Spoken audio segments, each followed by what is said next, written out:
Hello and welcome to Monday. Today I want to talk about one of my favorite albums, one that I first heard 10 years ago when it came out and was heavily influenced my taste in music when I heard it release. And that song lives on my shelf right about here. You may have seen it poking out a tiny bit yesterday, but it would be Arctic Monkeys AM. I happen to own quite a few Arctic Monkeys albums. This one of my favorites.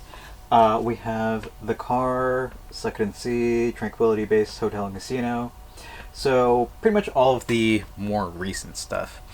I wasn't too big of a fan of The Car, but if I give it more repeat listens, I might enjoy it a bit more. Suck It and See was great. I recently listened to the band's first studio album, which is Whatever People Say I Am, That's What I'm Not.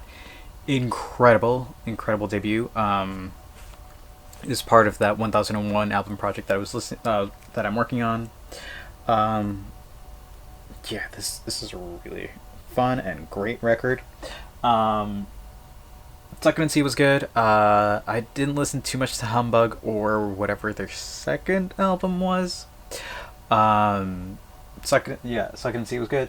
This incredible. Um, Tranquility Base Hotel and Casino, it grows on you. It's not great on a first listen. It's more of like lounge room pop kind of thing. While this is just like psychedelic hard desert rock.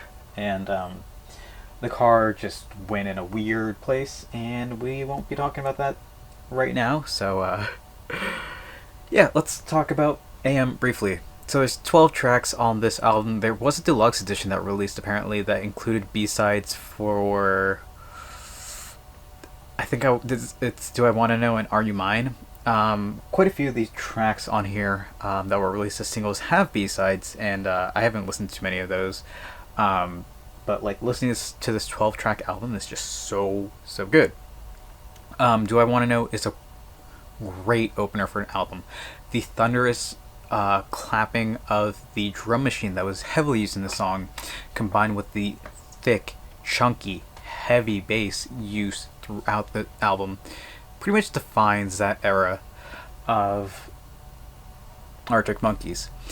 It's very haunting, is the word I used in my review quite a bit. It's haunting. It's somehow makes it feel empty and full at the same time. It's with the backing vocals throughout all the tracks on this record, sounds like a ghost over your shoulder just whispering in your ear, especially in like One for the Road when the backing vocals just chant One for the Road in the, like a highest pitched voice, and you hear that throughout the entire record. It's so good. I could go on and on about the chunky bass guitar, the chunky actual guitars, how the pizzicato plucking of the electric guitars, all of the guitar solos, the drum machine, everything just works so well on this album, and it's beautiful. Let's quickly go through this. It was Favorite Worst Nightmare was the second one. I have the review open on my phone that I wrote. Link will be down below.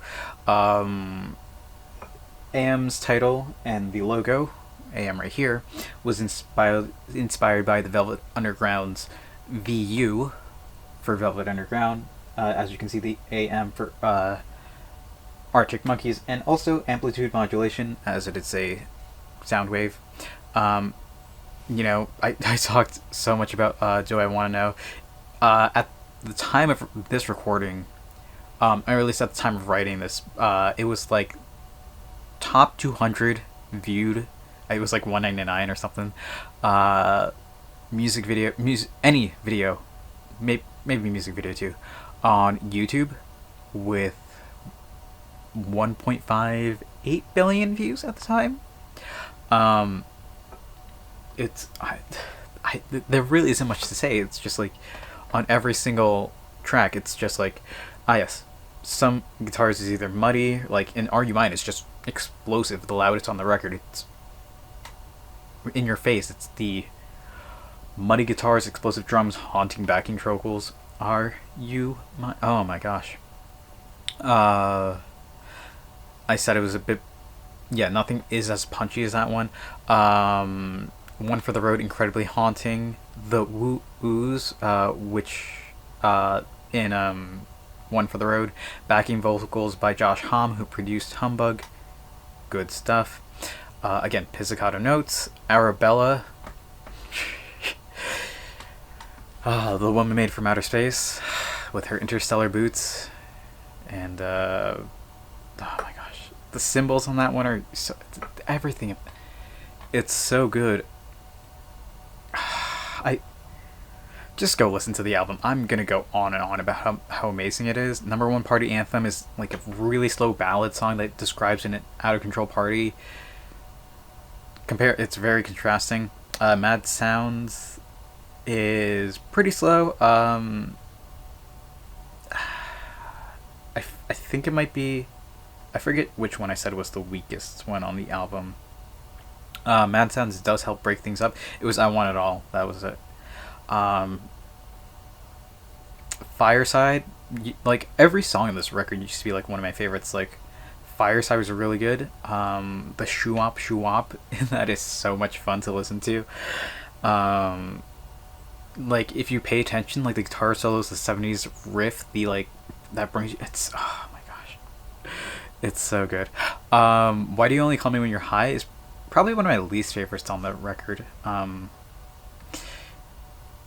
It's very popular though. Snap Out of It, very poppy. Again, another one of my least favorites, but the best song on this record, Knee Socks. Oh my gosh, incredible song, bone chilling, just powerful. It's the best song on the record, and it's best for last, right? Closing out the album's I Want to Be Yours, which is a poem written by John Cooper Clarke, who was actually here in New York for the Arctic Monkeys show on the 10th anniversary of this album's release, just a few days ago, and they were just like, you know, a couple miles away. I debated seeing them, didn't. John Cooper Clarke recited this poem, and the Arctic Monkeys played. It was apparently incredibly good. And yeah, that's very quickly my thoughts on this insanely good album. Go give it a listen yourself. It's honestly a 10 out of 10, and I couldn't say anything better about this album. It's sure there are some lows, but oh my gosh, it works so well, and this era of Arctic Monkeys will never be topped, and I hope that they either return to this or go to their like early garage rock. Doesn't seem like they're going to go there with their lounge astropop kind of thing that they're doing now. Maybe, we'll see, but either way, I'm looking forward to what the band does next. Regardless, that's what I'm going to call it for today. Thank you all for watching. I hope to see you tomorrow, and until then, later.